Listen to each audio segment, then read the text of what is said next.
to a fresh episode of Breaking Down the Madness, where we look at Providence College's men's basketball program. I'm Brett McGair, joined once again by Daniel James, a.k.a. the Warrior Friar. And Dan, it's Thursday afternoon as we record this. The Friars are coming off a tough loss, to say the very least, at UConn on Wednesday night, one that was a clear one-way freight train in the Huskies' favor in the second half. What were your immediate takeaways watching the game? Pain. That was rough. That was a hard loss, and it was a hard 20 minutes. It was actually a very encouraging first half. I know we were down 5 at the half. Providence had really come back after getting a little bit down early, found a way to make it work. You can't take UConn lightly, especially when you're playing them at home, especially in the environment that UConn had created. The Friars were doing great in the first half.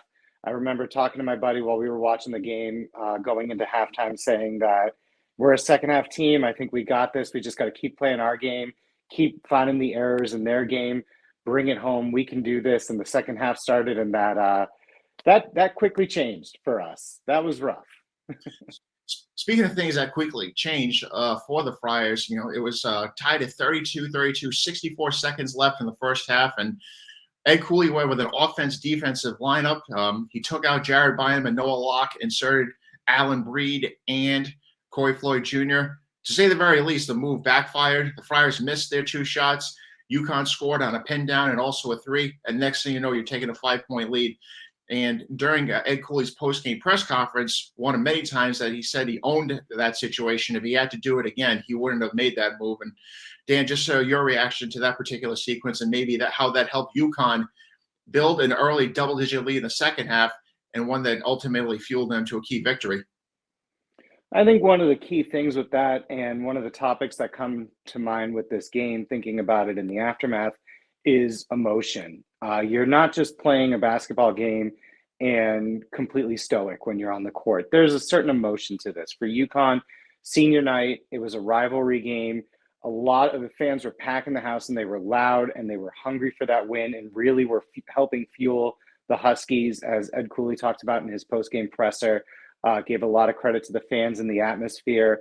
So when you are able to get 5 points, to take that 5-point lead going into the half, you're feeling confident, you're feeling assured, and you're coming out with a different mindset than the Friars, who had worked hard to tie it up, clawed maybe at a 1-point lead, 2-point lead, and then saw it slip away to go down a bit at the half. It wasn't the killer blow for the Friars, but it certainly puts them in a different mindset of, hey, now we're playing behind. Now we're playing where we have to play catch up, and we only have 20 minutes left to do it. We got to make something happen quick.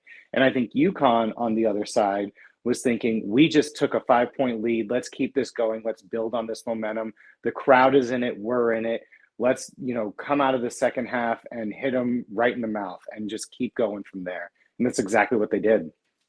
Exactly what also happened is the Friars, like you mentioned, Dan, they did rally, made it a 1-possession game about 12 minutes ago. And then next thing you know, the hammer came in the form of a 14-0 run that basically fueled the Huskies to the finish line and for a decisive victory. One stat line you want to look at is Bryce Hopkins. 0 rebounds, and he only took 10 shots. And we're going to we have a clip from Ed Cooley afterwards when he was asked if UConn did anything different against Hopkins, who hurt them in the first matchup at the AMP last month. Hands down. He just didn't play as well as he wanted today. There wasn't one adjustment made, I think he had some open shots. I don't think the ball found him today. I don't know. You're just as good of a coach as I am. What adjustments you think they made? The ball just didn't go in the basket. He had I don't know how many shots he took.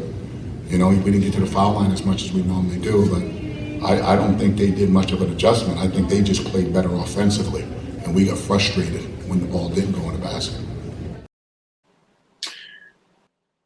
Dan, your reaction to Coach Cooley basically saying that it sounded like Bryce Hopkins beat himself more than UConn making an adjustment to take him out of the picture.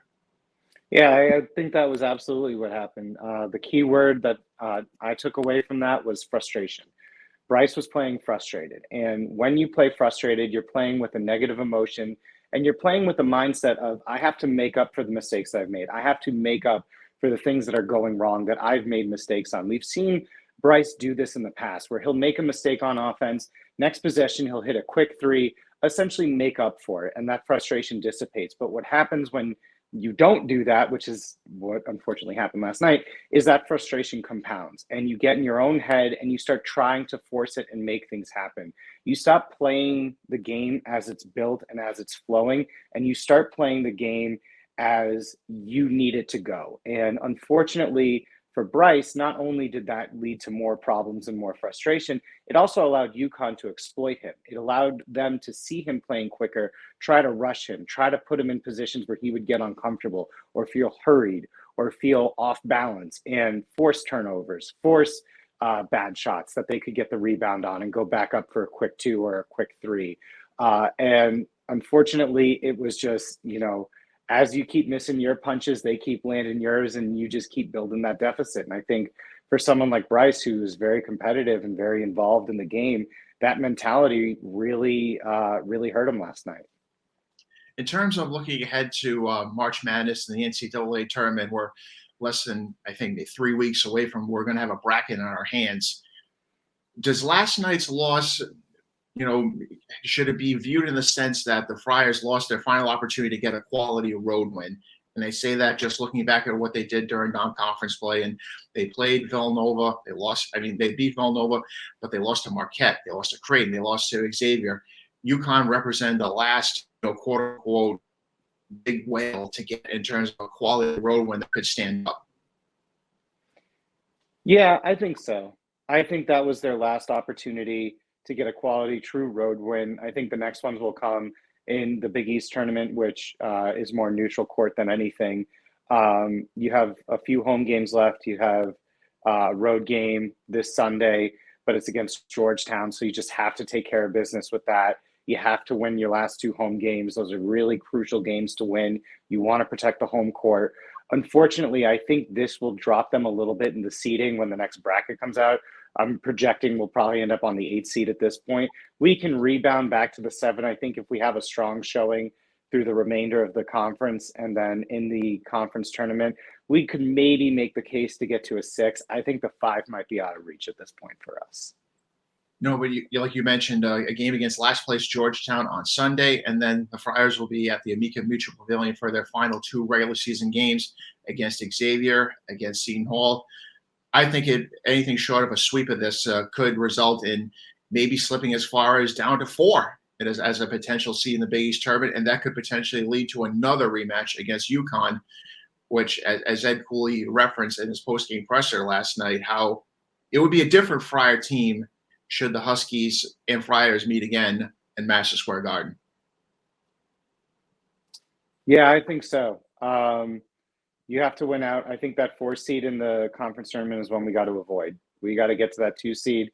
We could hover that 3 seed. I think a rematch against UConn, it would be great for the fans and a lot of fun for Fox Sports to promote that type of game. But I don't want to see these Huskies anytime soon. They're a great team. They played great last night. Let's focus on winning out. Let's get to that 2 seed. Let's get to that 3 seed, and let's focus on beating whoever we have to. And if we do have to play UConn, let's focus on beating them. We shouldn't let these slowdowns and these frustrations derail us from the bigger goals of winning the Big East championship, from winning national titles, from getting to that Final Four, whatever it takes to get there. We need to focus on that. Well, I think we're both in agreement that it's mission finished strong, and that means grabbing 3 wins and 3 opportunities. But Dan, once again, great to be joining you here on Breaking Down the Madness, and we'll be back with a fresh episode next week.